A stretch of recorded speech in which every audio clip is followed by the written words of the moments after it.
no one untouched, but its impact on women carries a distinct weight. In South Sudan and the Democratic Republic of Congo, two nations scarred by continuous conflict, women face a complex tapestry of challenges and resilience. They bear the brunt of violence, loss, and displacement, while simultaneously stepping into the role of caregivers and peacemakers as well as survivors. This topic explores how war in these nations reshapes women's realities, physically, emotionally, economically, and other, shedding light on their struggles, their strength, and the lasting echoes of conflict in their lives. With me today to discuss this very pertinent question is an illustrious panel, whom I shall introduce from my extreme left coming in. On my extreme left is Winfred Mugambwa. Winfred is an ecofeminist and a women's rights defender. Winfred, good afternoon and welcome to the show. Good afternoon to you. Thank you so much. I want to thank first the Civic space for always hosting us and having women's voices put out there. I'm happy to be with my fellow ladies, and I know I'm also going to learn a lot from them. And I'm happy about the discussion because peace and security around women, it's something that we need to always speak about. Yes. Thank you. Thank you to so the much. audience, thank you for listening in. Thank you.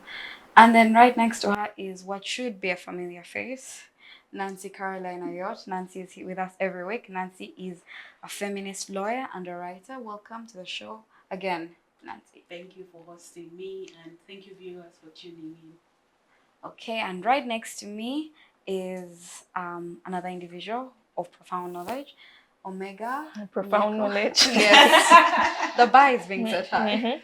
Omega Nyeko Aloyo.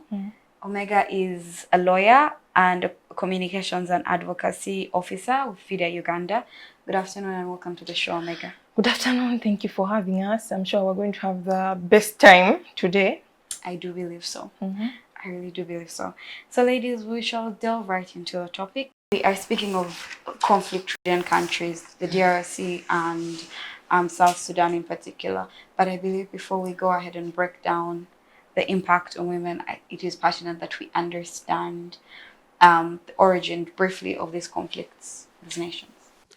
Thank you so much.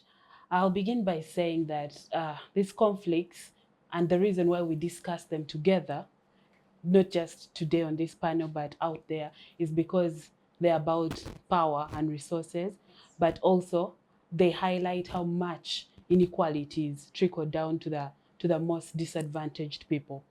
So there is a lot to take in this because Congo and Sudan are two different countries. South Sudan right now originates from Sudan. So I would like to take it up from Sudan.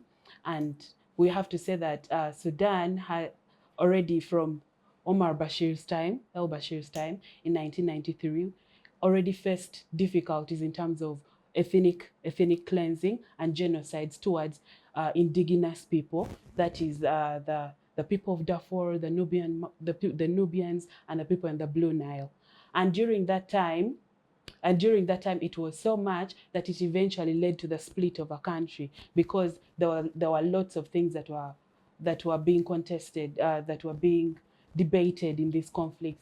For example, the African heritage, the Arab African heritage of the people of Sudan and South Sudan, and also the religious conflicts, the Muslim and the Christian identities, which eventually led to the birth of South Sudan in itself. But also Sudan in itself right now is going through a conflict that could have been avoided because we have two military leaders who eventually overthrew Omar Bashir in 2019 and came to formed a transitional government to govern the country until they could hand over to a civilian government. However, they sabotaged it themselves in 2023. In 2023. They sabotaged those efforts to transition in Sudan. I'm talking about not Sudan, the country. And right now, the country is plunged into another conflict where the two military leaders are fighting for the same power. And right now in Sudan in itself, people over 14.8 people are displaced. They're going abroad, they're going to Chad, they're going to South Sudan, which is also in conflict, and some of them are fleeing to, other countries like Uganda and, the East Africa. But the thing about Sudan is that the conflict was about the Darfur area, which is known for its natural resources like in energy and oil. And it continues because the people of Darfur continue to be persecuted. And even in the north of South Sudan right now, there's still more conflict over resources. Now, South Sudan got its independence in 2009. And from that moment, they've been trying to rebuild the country, and there was really hope of a peaceful 2011. 2011. Yes, the war ended around 2009, and then the independence was granted in 2011.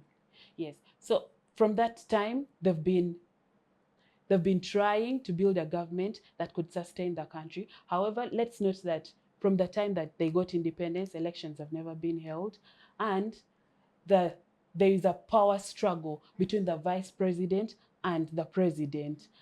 And it's based on ethnic lines because they're divided alongside the Nuer and the Dinka, and they keep fighting for power. And I would like for us to note that in the midst of all this, it's the people who continue to suffer, the people who have never seen a true government, the people who have never exercised their democratic rights, the women who have no access to reproductive health or basic health services because there is continuous turmoil, but also the displacement and the refugee crisis that it creates in the entire region. Coming from Sudan, we go to Congo. Now, when we talk about DR Congo, it is so much complex because it has a colonial legacy. From being colonized by the Belgians, and then the trickle down of the Rwandan genocide into the DRC, which has continuously led to different wars. And during Mobutu's regime, there was corruption, there was a lack of accountability, and the militias kept rising in different parts of the country and made it impossible for the country to govern from that time until now. The thing with Congo is that it has the largest deposits of the world's resources. If we think about it, they say that with Congo's resources alone, the whole of Africa could develop rapidly and get out of the impoverished states that it is in. However, while these conflicts continue to plague Congo, people go in and mine illegally, countries. And I would like to say that it's not just that it's neighboring countries like Uganda, which was accused of stealing some resources from Congo, but I know that even international actors, because these conflicts continue because they continue to endorse the leaders that are there. And I feel like there are certain power structures that are being supported by different international agencies. For example, we can say that the conflicts in Africa, especially in those mineral-rich countries, do not get as much international recognition as conflicts in other parts of the world. Other parts of the world, there'll be a call for peace. And it just took. I would like us to note that it just took the war in the conflict in Gaza, Israel's ethnic cleansing of Gaza, for people to say, what about Sudan? What about Congo? But otherwise, it was silent. There was a silent genocide. People were dying. People were displaced. The refugee crisis, especially on Uganda, has been increasing. And the only thing that the international community has adequately done is provide support for refugees. And for me, it is difficult to understand why there is no concerted effort to actually stop what is going on in these countries, the conflicts in these countries, but there is so much resources in taking care of refugees. It's like they're trying to push people out in order for these resources to be mined. But also when I talked about inequalities, I would like you to note that the people most affected are ethnic communities, Black indigenous communities are the ones that are most affected by these conflicts. So what we must consider is that there is racism, there is power involved, there is resources, and then there is the lack of care and attention to the people who suffer the most, or the basic human rights that they are entitled to. Okay. Thank you so much, Nancy. I think that was quite the elaborate Yeah. delve into the histories. I thank you for that. Omega, I will come to you in regards to this discussion now that we have been able to establish the history of it all.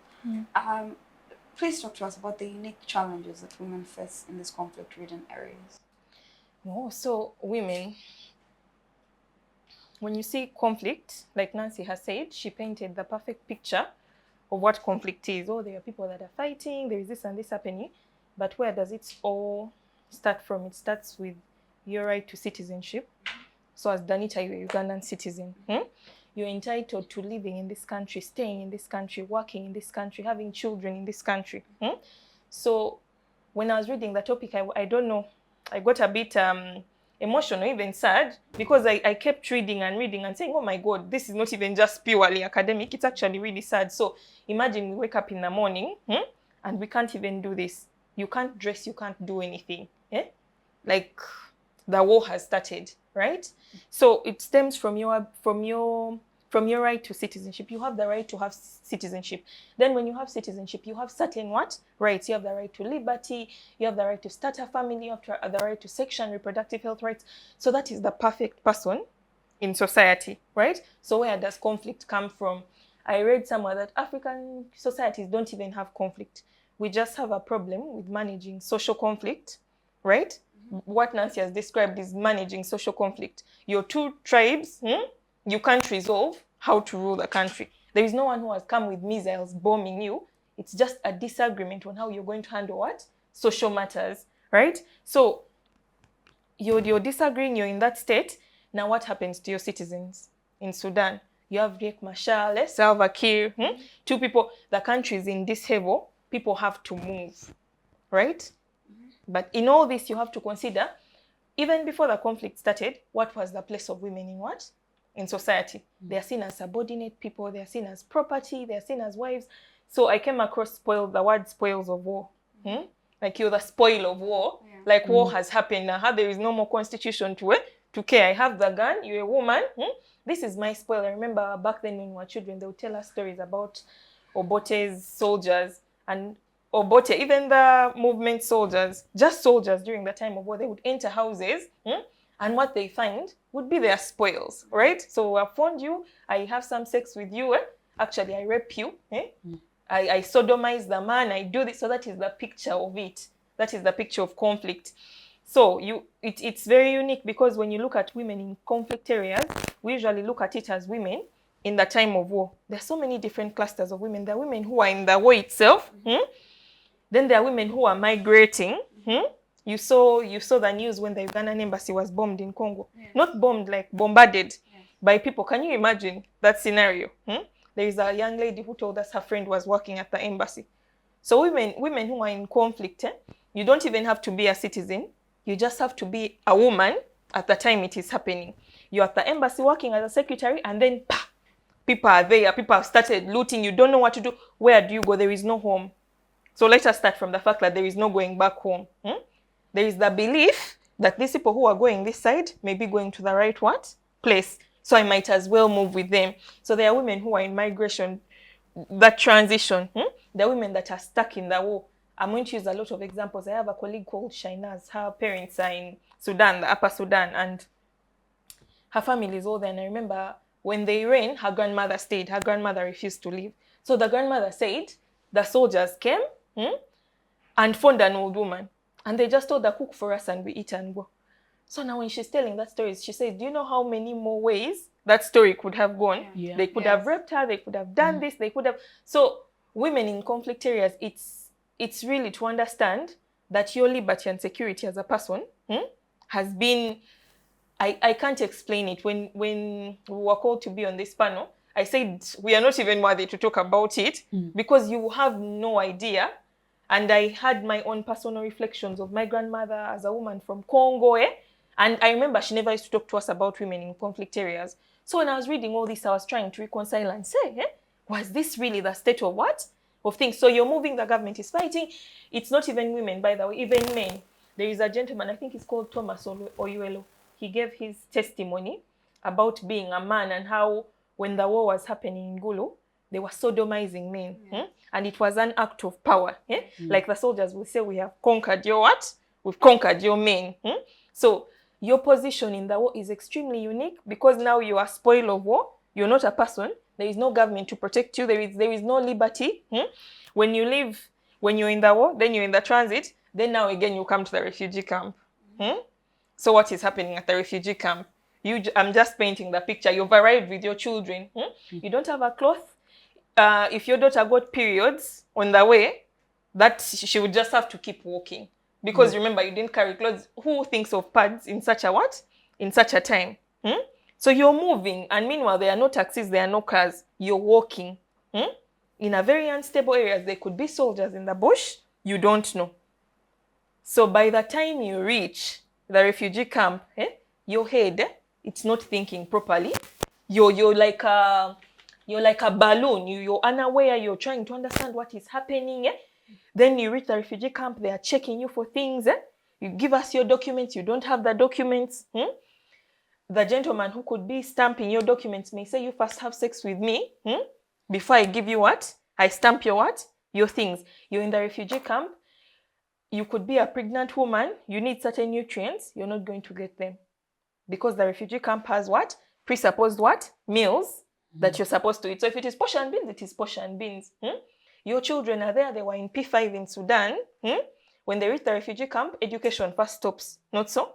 If they were teaching them in Arabic and in Uganda they teach in English, your children may have problems transitioning into what? Ugandan schools. So I don't know if I know the question was to talk about the conflict, the place of women in conflict, but mine was really just to paint a picture of what it is. Because when we think of the word refugee in Uganda, we've even glamorized it.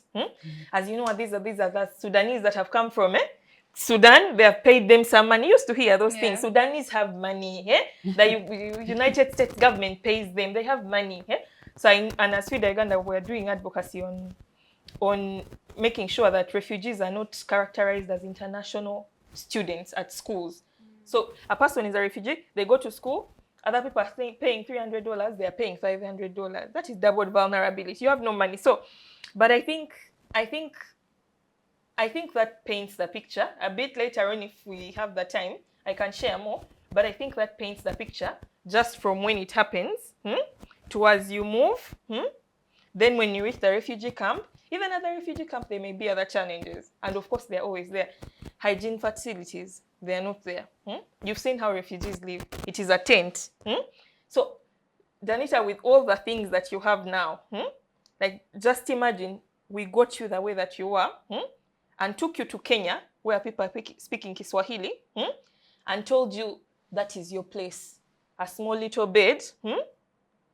We'll give you some basics. We'll give you a bit of soap. We'll give you but then now you have to wake up every morning and breathe in and say, this is my reality. You cook your food. Sometimes you have to go out, but when you go out, everyone is pinpointing you as a what? A refugee. We went to Nebi. To do some groundwork to see what was happening on the ground. And I remember we were speaking with one of the political leaders there, and he was saying, these Congolese who come from Congo, do you know how we tell them? We tell them when they die, because they have to go and bury the other side. And I had never thought about that statement until I was prepping for this show, because I said, okay, the reason they have to go back to bury is because this is not their land. They don't have anywhere to bury. You see, so if someone dies, you have to, if your space is okay, if your space where you stay is okay, you can find a way, maybe at the church cemetery, but you literally have to carry a dead body, walk back to Congo where you can bury your person. And it again takes me back to another childhood story. I remember we rented out a home that we were living in. We shared it with some Sudanese, and our neighbors were saying, you're renting out your home to these Sudanese, but I hope you know that they bury in the house. You've heard those stories Yeah. that they dig, then they bury, then they cover, then they pretend. But that is just being a person in conflict. Because where are you going to go? Ordinarily, the normal cultural norm says that when a person dies, we have a lumbe, then we go to the village. Which village are you going to? Yeah. Which land are you burying on? So, broadly put, that is the picture of what it means to be a person in conflict. You have been stripped of your citizenship and your personhood. Your subject, you've left your country because your country cannot protect you. You have come to a new country. In the new country, you're facing a ton of vulnerabilities. You're facing discrimination. And of course, violence itself. So I don't know if that picture sort of now ushers us into the real conversation, but that's for starters, that's what I wanted to share. Yeah. Thank you so much, Omega. I have to say this topic for you, like it has been for you emotional, it has been the same for me as I was prepping for this show. But another thing that really stuck out to me, and Winfred, this is sort of a precursor to your question, is how little we as Ugandans or East Africans or even Africans talk about these conflicts or even are aware of the nature of these conflicts. I would go to an average person. Sudan is just here, Congo is just here, but we do not know what is happening with our brethren. We don't know the nature of their conflicts. We don't speak of it. And yet you would see people in other parts of the world. People are distinctly aware of what's happening in Palestine. Distinctly aware of what's happening in Palestine, but not about what's happening in Congo. I would like to understand why we have such a disinterest as average citizens in what's happening with our neighbors. Why don't we care? Why are we quiet? Is it because, there's this belief system that if you have not yet seen a difference, maybe in your particular governance system, when you speak out, the nature of speaking out becomes irrelevant. So people stop speaking out at all because they don't see the relevance of speaking out. So even if it's speaking out against things happening at home or happening abroad, people do not care to do so anymore because they believe, is it something like that? Or why are we quiet? Why are we unaware? Thank you so much. I think when you say why are people quiet, it to me, what do you mean by being quiet? Yes. Because speaking out sometimes is not about only voicing. I believe that people who have migrated into Uganda and have been housed by Ugandans or even refugees in some areas, that is speaking out. Giving a hand is also speaking out. But maybe to align with, I think, to align with your question, sometimes people feel, why do I have to speak out? What is in there for me? Some people look at what is in there for me to speak out. And others will be like, even if I speak out, will it matter? Will it matter? Others fear the unknown. Because of the fear, if I speak out, what might happen to me? Everyone where everyone is standing, there is a reason either why they are speaking out, if I'm in line with the speaking out you're talking about. And given the story, I'll start with Congo. Given the history, this history we are hearing about Congo, and maybe where our country was somehow involved, because there is a time they tell us that Joseph Kabila, who chased after Rwandan Ugandan government supporting them to remove the president. Whenever I read I speak or read about Mobutu Sese Seko, I remember the one president who was more rich than the country itself. So when they helped Kabila to take over power, after some time he had to ask them move out, and there rose a disagreement, which some people, I won't say some Ugandans, some people think that it's because of that fallout that led to these two governments now support the oppositions of the government. Yes. So that puts fear somewhat in people. Like, if we speak out, can't I be picked from my home? If I spoke out of what I think is true that is happening in Rwanda about either what is happening in DRC about maybe M23, and it involves my country, won't they come and pick me from my home? So like I told you, the other different stages of where everyone is lying. And again, we are not also stable. Our countries are not stable. We are also having conflicts within the country. You are having conflicts within the country. So people are also not happy here. People are struggling with a lot, their internal struggles within the countries and instabilities, and it's the reality. And it's also putting people to, okay, we are still handling our insecurities. Those are my views. We have not even managed our insecurities, and why would I speak out? But above, and another thing is, we have been governed by, because even speaking out, it would be calling for having the East African countries united. But we have been, we are having governances of people who are hypocrites. Most of the people who would have spoken about these people in power are hypocrites. When you see in Southern Sudan, when you see what is happening in DRC, you're seeing power issues. And when you talk about power issues, it means that someone has a reason why they want to have power over you.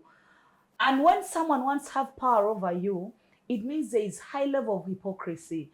When you see still in these two countries, mostly around Congo, you will see that there's been conflicts around managing resources. Nancy told us very well how rich Congo is around minerals, diamond, gold, and Cobalt.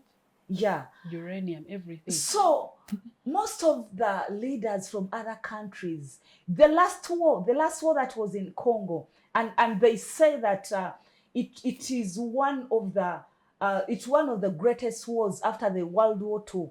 Yes, and very many African countries got involved. And some countries were on the side of the opposition, and other countries more countries on the side of Kabila. But again, you would see it's all about resources.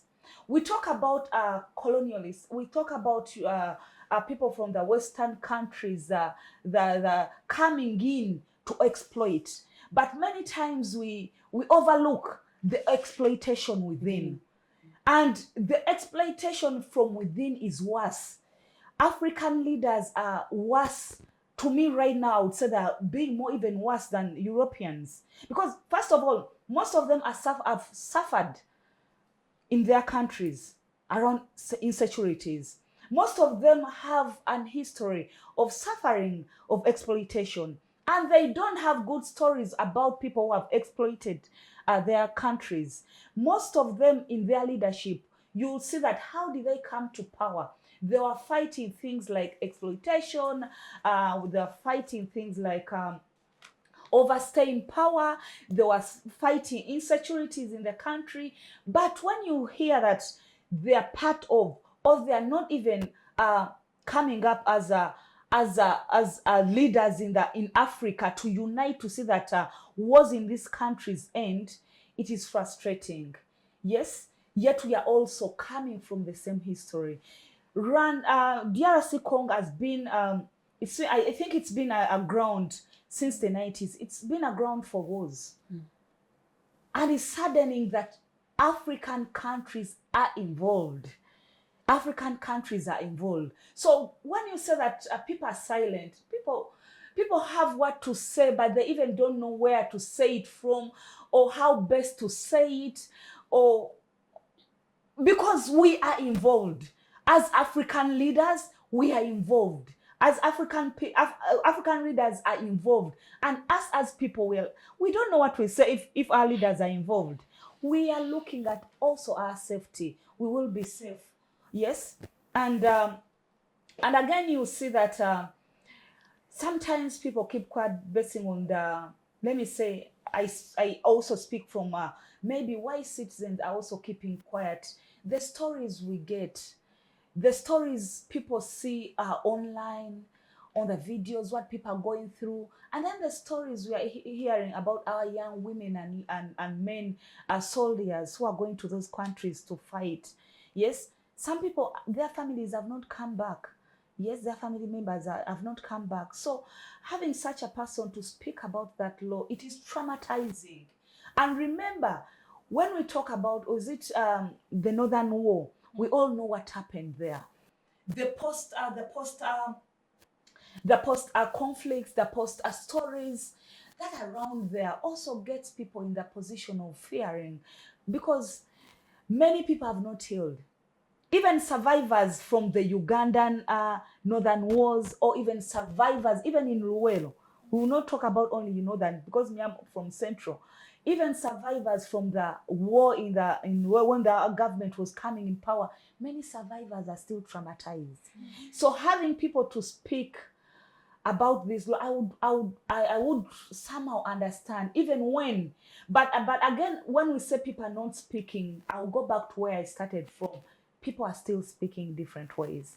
Many women rights organizations, many people have gotten involved into speaking about peace and security across East Africa, across countries, across Africa. And that, having people speak about that on different platforms, people having different lawyers, having different organizations speaking about the peace and security in Africa, the peace and security in Uganda, it means that they are speaking the voices. They're not speaking they're like what they want, but many people are speaking out of research. Many people are speaking out of the voices, hearing the voices from different people. Many people have gotten involved. Then when I go to, let me just also give an example or let me go to South Sudan. There is a time when very many Sudanese were in Uganda, and very many organizations working around our refugees helped them. That's where I said people speaking comes differently. How you support a refugee, how you support a person involved in conflict, it means you're speaking. We might not be standing up and speaking or going to war directly to fight at the front line or speaking directly to the people involved, but having voices of African women and African leaders speak on different forums, to me it means people are speaking. Because people who are putting out the voice are speaking from the experiences and lived realities of people living the experience. Thank you. Can I say something real quick? I think I agree with her on leaders, because if you look at the history of some of these leaders, for example, where is this? I just want to get the right name of the forces in Sudan. In Sudan, here, the reserve forces in Sudan, the part of the militia that is fighting, the one that is opposing the national military in Sudan, they were the ones carrying out genocides in the Darfur area and in the Blue Nile areas during the time of Bashir's rule, and then they were merged into the national forces. Imagine people who are carrying out genocides on people in certain parts of the country are brought and made part of the military of the country. And those are the same people who overthrew the government. And then when they overthrew the government, they took over power. Now, it is not far-fetched when you say that they will not care about people. And the thing is, the international community endorsed them, including African leaders. That means they overlooked their history of these things that were being done. Okay. Mm-hmm. Sorry. But also, secondly, during I think there are certain values that this world carries that are so funny, because people do not understand oppression until it is affecting them directly. And it means that a lot of times people set their agenda on what is important based on what is important to them, and they leave out people who are obviously oppressed and people who are obviously underprivileged. And the most oppressed and underprivileged people right now are those people in war. Can I say something small? Yes. Sorry to interject, but the points that are being raised on leaders being involved. When I was preparing for this conversation, I said, how do we come and have this conversation without it turning political? It was impossible. It's not. Because I tried to say, okay, now let's restrict it to women and conflict. But even it's itself political. So even the example that we shared earlier of the Ugandan embassy being raided is an example of political strife. So all over Africa, there seems to be insecurity looming. You feel it in the air, like you know something is wrong, right? When you go to social media, people are making jokes. Again, to not be political, you go on social media and you see the first son saying, I'm going to kill Kabobi casually. You know that is a threat to life. Yes. But it is actually being perpetrated. So now, when I was preparing for the conversation, I read someone was saying, why do you want us to care about refugees? Do you see the state we are in as Ugandans?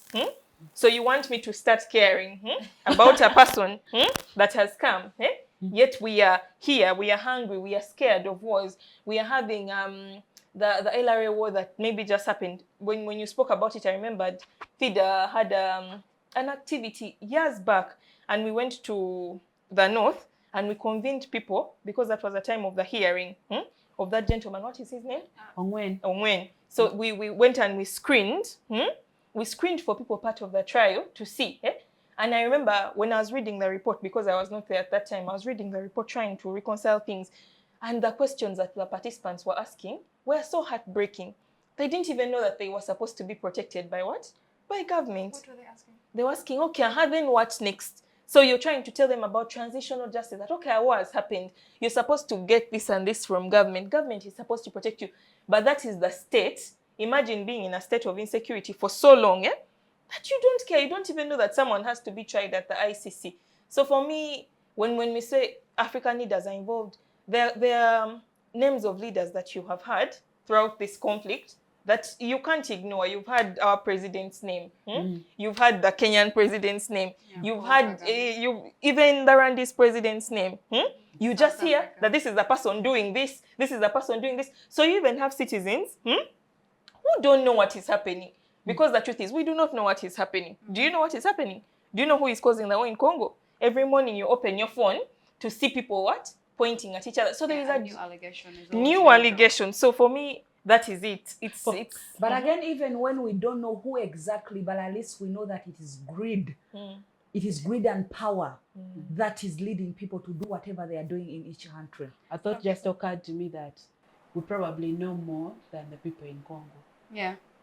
And actually, that's one thing that I was going to ask, that we're going to speak of next. I think we have the benefit of the media, but even the media that we have access to is very curated. Yes. We would like to believe that we have access to all the information, and you know, we at the very least, if you have a smartphone, you know what is happening. Obviously, the people of Congo, more likely than not, or Sudan, more like the average person, does not have these privileges, and yet it's very curated information that we get.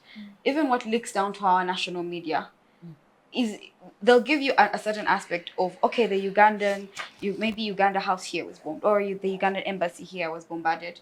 Outside of that, we barely hear all of the conflict, or even if we do, it's very, very minuscule. Do you believe that the media has taken, and Nancy, this is directed to you, do you believe that the media has taken their role in this conflict seriously? Do you believe that the media even knows their role in this conflict? Thank you for that question. And I am going to reference back to a conversation at an X-Space where Angora Discourse hosted Winnie Bianima, and they asked her about the judges in Uganda. They were like, why do these judges not do the right thing? They're supposed to do the right thing. And she said that judges also need the right circumstances to do the right thing, because they have a lot of things to consider. They have families, they have people who depend on them. They need their lives, they need their livelihoods in itself. So we cannot come out and tell them to exercise morality or some type of righteousness, yet the circumstances are not right at all. Because in their circumstance, when they do what is right for their family and their lives, that is the right decision to make. Now, coming down to media and journalists, I will tell you what. Let's also reference to the Kawempe by-elections. Remember how the armed forces, the JAT, came out for journalists and they beat them. And this was in a place where there was live coverage. It was supposed to be a barely civil exercise, but there is a state of anarchy. Yes. And for people who have not witnessed it, I had the unfortunate the unfortunate privilege Yes. of being in the LRA war at some point. And this was when it was now ending. And I think this was when it was somewhat safe. People were in camps and the camps were somewhat being protected. However, I was living with my grandmother because my mother was in school in northern Uganda, in my village in Agago district. So by 3 o'clock in the afternoon that day, I don't know what day it was, I was still a child, really young. That day, I remember it began to rain and the bullets began raining on the place. And I don't think there was enough coverage. The only coverage that I have ever found of the early 2000s on the war is that 1, 2, 3, rebels attacked a village in northern Uganda. Not specific. Northern Uganda is so big. Yes. It's not specific because they cannot be there to cover that. Anyone who is there to cover that probably won't make it. Because in war, it's indiscriminate. They will go for anyone. That day, children died. In fact, children my age died. I was very young, and the circumstances of how I survived is even new to me, because we had to go to the hospital to get to hide, to have some safety. But even at the gate of the hospital, a lot of children were stepped on because people are rushing and the kids were falling, so people stepped on children. So all those are casualties of war. And if you don't get shot at home, or if you don't get captured, you're getting stepped on at the gate. And those are things that were not exactly covered. Those are things that are not recorded. One, because there was no one to record it. And two, people are healing, and some people don't see the benefit of actually writing this down. Now, the media has a role, of course, to cover these stories, but some of them do not see it as worth their lives. Like Shamim Nabakoza wrote when she was returning from Kawempe by-elections, she went and tweeted, "Not worth my life." Yeah. Yes, because at that point she had to choose. She had to choose, and that is not an easy choice to make. It is not easy to be righteous at a time of war. We're not even sure that your live coverage will work, because signals don't work. They've bombed everything.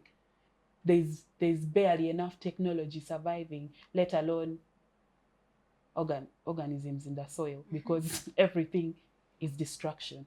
That's my take on it. Yeah, that's a very, very interesting take. We barely even consider that the fact that, oh gosh, everyone's life is at risk. Everyone.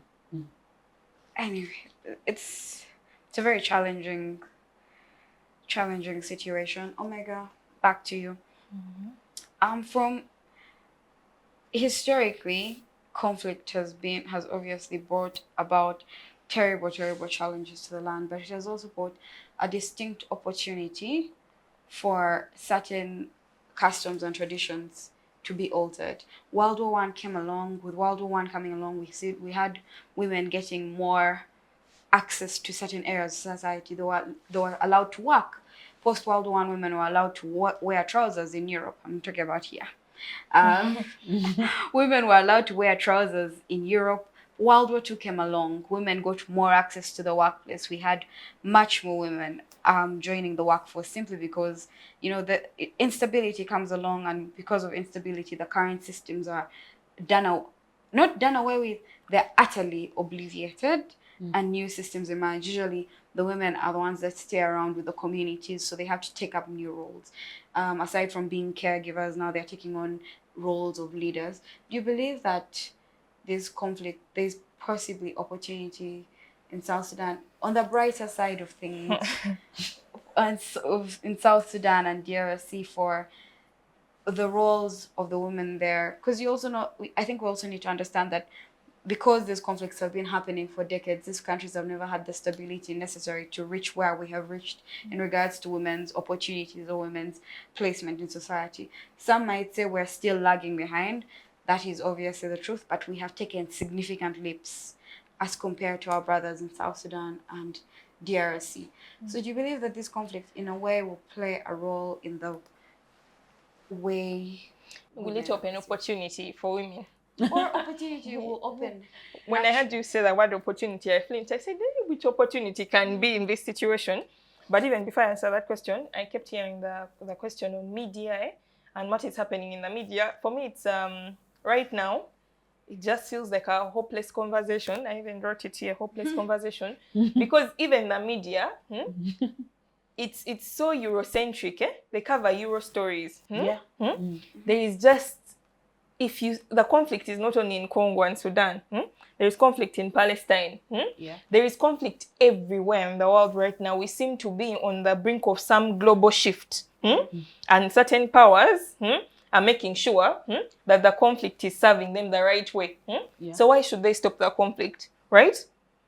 Because if something can happen in Congo and we just keep quiet and it tilts in our way, because you have to understand that the way regional politics works is through alliances, right? You ally with, two countries can ally against one country.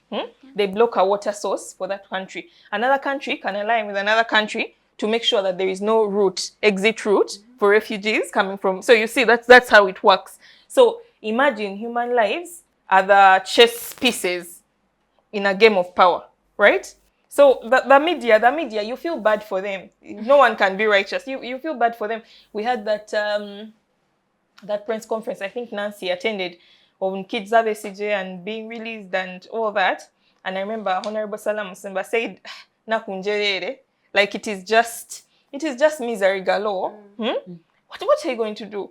And again, the opportunity that I see in this particular scenario is the fact that we are recording this. It's very few spaces that have African women's voices speaking about things, right? And especially women that have lived realities. The opportunities that can be there.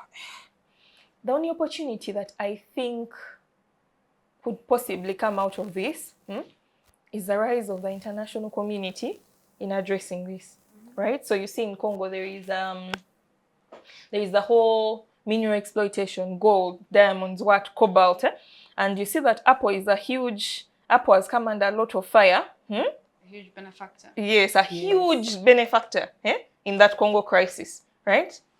So already you see where people's allegiances are.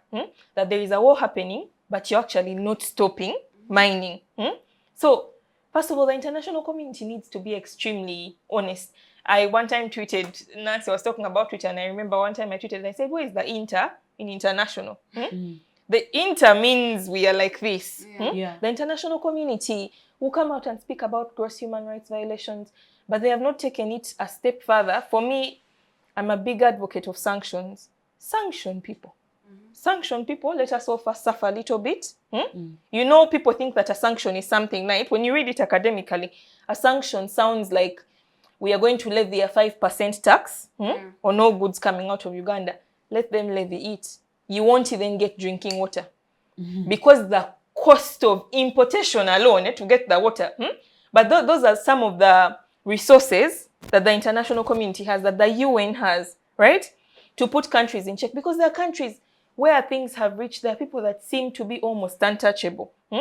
That to actually have an effect in a country, you would need some sort of global consortium to come together and say it is a result of this treaty body that has said that Uganda has been sanctioned on this and this. Or we cannot export. Let me give an example. Something around coffee, one of our biggest exports. So if you say we are not going to export any coffee, what would that mean? But the truth is there is no opportunity, in my opinion. People are suffering. It's not going to stop. The only thing that can possibly happen, if I start talking about a revolution, again, that will be too political. And a revolution just means that more people dying. But for me, my key opportunity that I see in all this is is really the rise of the international communities.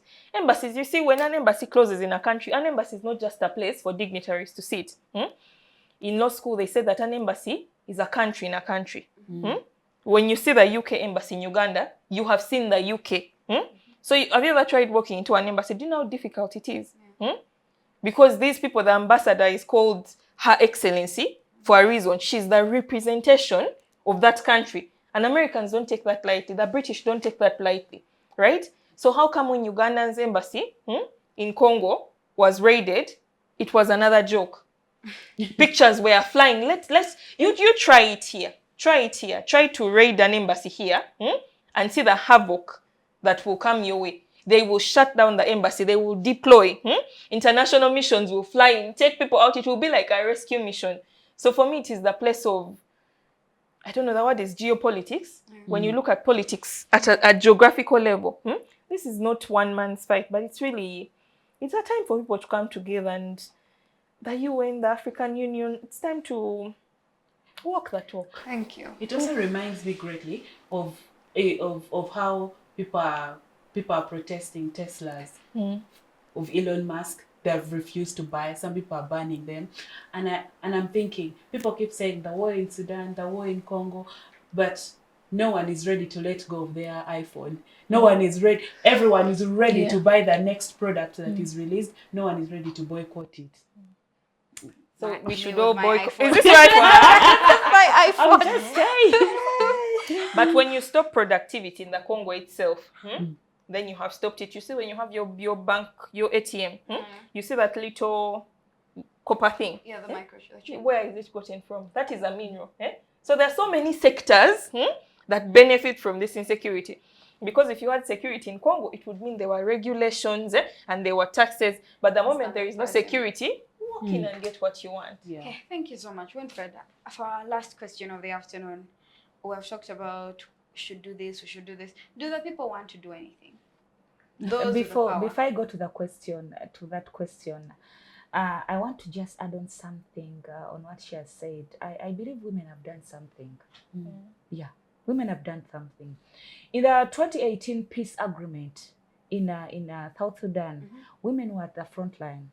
You would see that even now they're only that they are not allowed to be at the top, but women have contributed.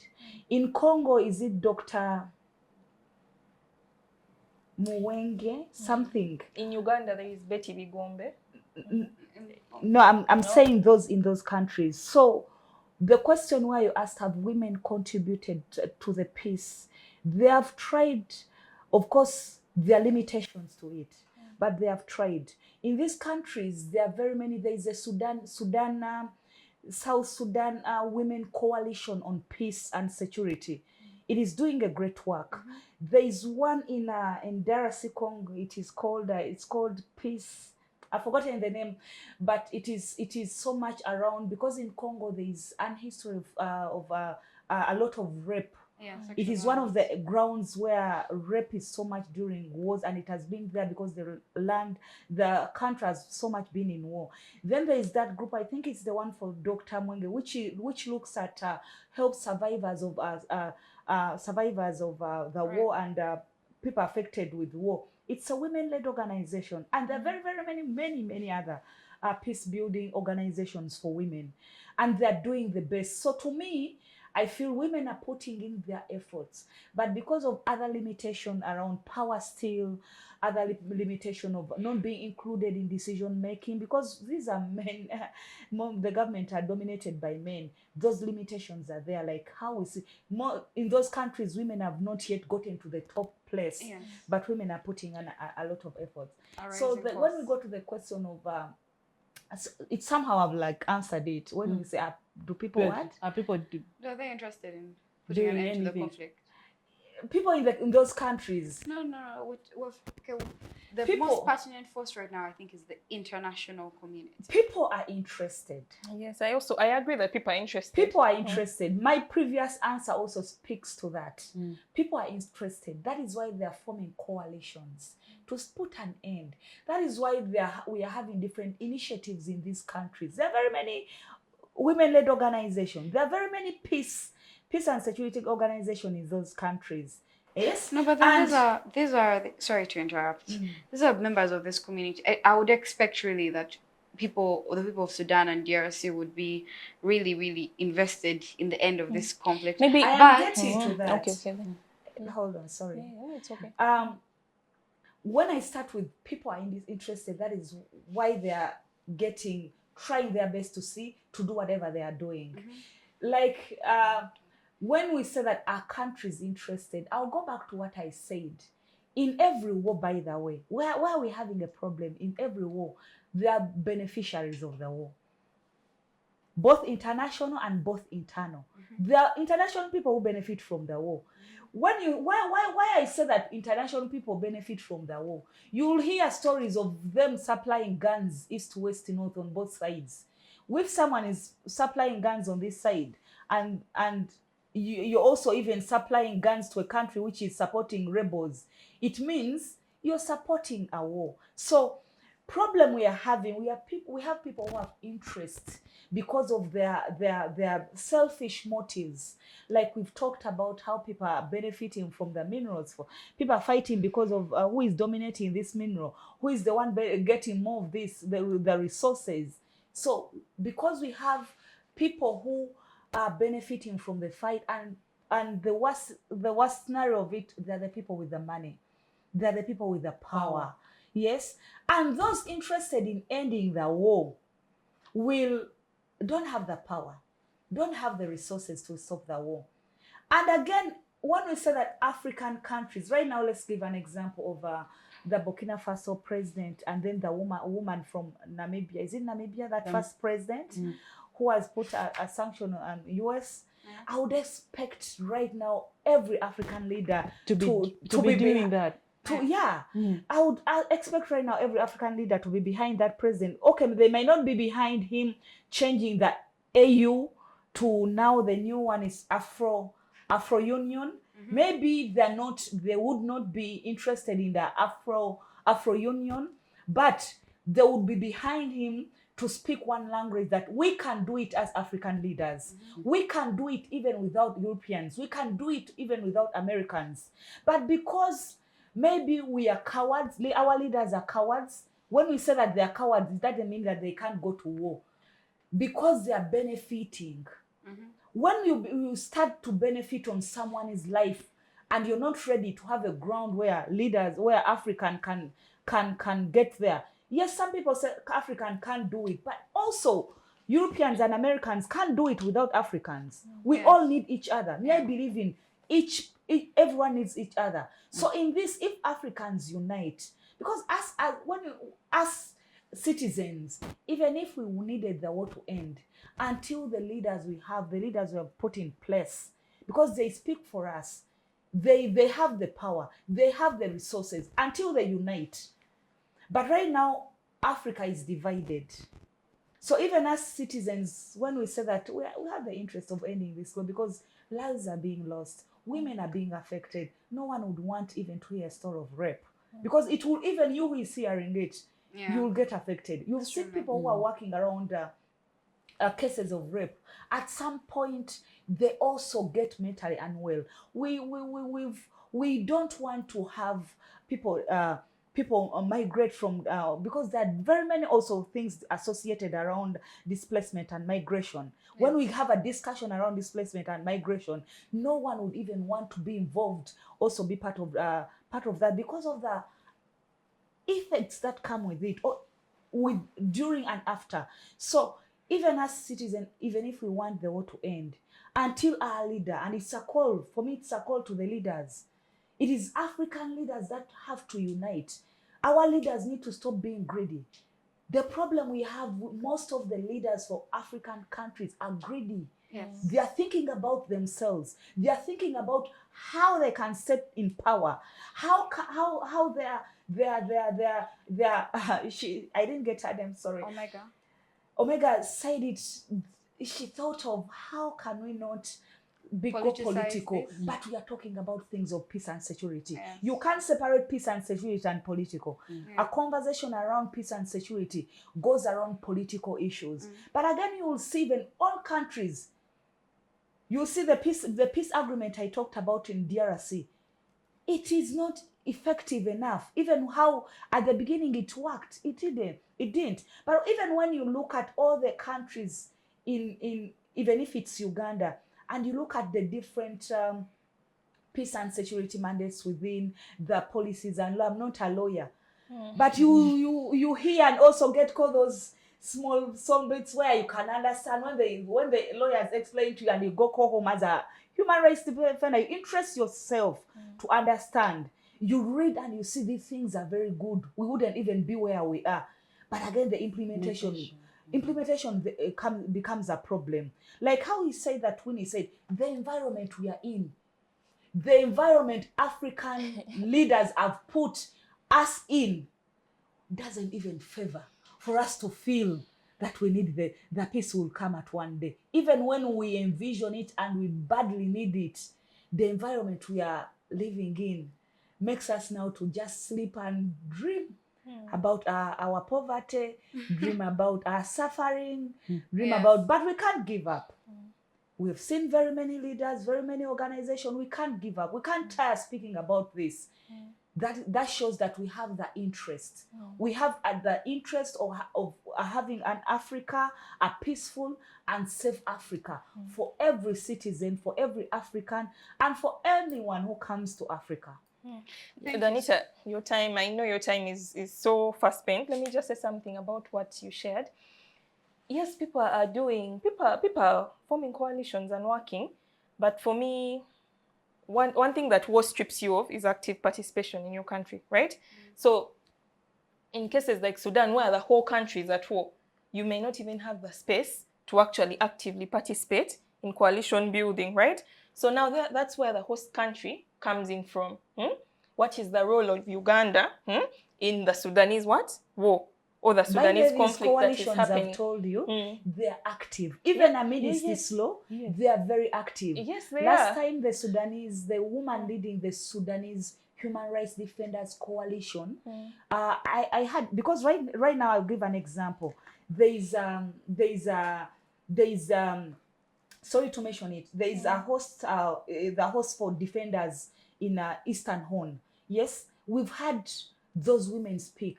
And even amidst the wars, these women are at the front line, speaking and working. So what I was sharing, what I was coming to, is you have these coalitions happening. What happens with conflict is sometimes conflict takes a certain region of the country, other times it takes the entire country. So that is what active participation is, that you're not even physically in your country to make sure that you can say, we have formed this coalition, we are fighting, because there are bullets all over your country. So what is the place of a host country like Uganda? And the reason I'm using Uganda and Sudan is because Kenya and Nepal released some statistics that 59% of the Sudanese refugee population is in Uganda. So do you see the positioning that Uganda has, that the people actually living here, Sudanese stay here? You get? So what is the place of Uganda in making sure that you're doing advocacy around making sure that the Sudan is safe? Because the people are not there. The people are now here. But you cannot just hide your hands and say we are simply a host country. No. What is that position? And for me, even as you were saying, okay, these people are doing this and this, and I was reflecting about Betty Bigombe's case. She was very keen in the Northern Uganda peace talks. You remember, she would go, and I remember her face was on the newspapers. Betty Bigombe goes and speaks. Of course, it wasn't successful to the end, but it laid some groundwork. But the reason Betty Bigombe's advocacy at that particular moment in time was successful is because the war was in the north. You see? The war is in the north. The central is fine. The eastern is fine. Here is fine. So we have to rethink our refugee policies, because there are different types of refugees. There are refugees who are here but have their family back home. Then there are refugees where they all just left. The whole country is in disable. So it is not, even as we think about it from a global scale, it is now for everyone who has a certain percentage of a refugee community within their country to start thinking, what is our place in peacekeeping in that particular country? Okay. Okay, thank you so much, ladies. But again, we have come to the last one, maybe a question we can also think about, like how you've given an example of having Uganda hosts very many refugees here, both from Sudan or either Congo. But again, this is a country that has been accused, like, it's alleged that We have active participation. we have active participation. That is why I said that it is the interests of the countries. Where does it lie? People are double dealing. Yeah. The interests. So the interests of each country around here, and I am just a citizen, I don't know, but with everything, you would see that the interest is double dealing. I have to, yes, I can host the refugees, but there is also a foot this side. Yes. Yes. Okay, thank you so much, ladies. Like Omega said, our time is fast spent. We have come to the end of our show, but I am extremely grateful for your very, very impressive and informed opinions and contributions to this conversation. I do hope that we can continue this conversation in our different capacities, as well as online, physically, wherever we can. And we can continue contributing to this conversation in our different ways, whether it be hosting through our various organizations, contributions, and the like. But then also, I'd like to ask you to very briefly, very briefly, give your closing remarks. I will start with Omega very briefly, and then move on to Nancy, and finally Winfred. I shared that I don't know how we can have this conversation without it being a political conversation. All through the conversation, my mood has even been low because my boss at work says people over profit. So you can't come on TV and say, oh, this and this and this. People, where is the heart of the people? For me, my closing remarks is that there is just so much. We have muzzled mouths. You've seen when they're walking dogs, and some dogs have things on their mouths so that they don't bite people. I just find that in this country and all over Africa, we are in a state of muzzled mouths. Because we don't know if we release this episode and Winnie is speaking a bit too passionately, we don't know that she may be here next what? We don't know that the camera crew may be here. Winnie will be here. Maybe she has a gamba nogo. but we have a lot of, because you can see we are on the show. We want to say certain things, but everyone is. You have to find a way of diplomatically saying things in Uganda. I don't know what is happening in Rwanda, but perhaps even in Rwanda, you have to find a way of diplomatically saying things because armies have turned. The roles of armies is to protect their people, right? It's inconceivable to me that a national army can turn on its own, right? But it happens. So for me, we used to have a teacher who used to raise her hands like this and say, I am defeated. Yes. So you find yourself in that situation. Because if you cannot even talk about a problem, they say a problem spoken about is a problem half solved. But if you can't even reach the point of half solving the issue, right?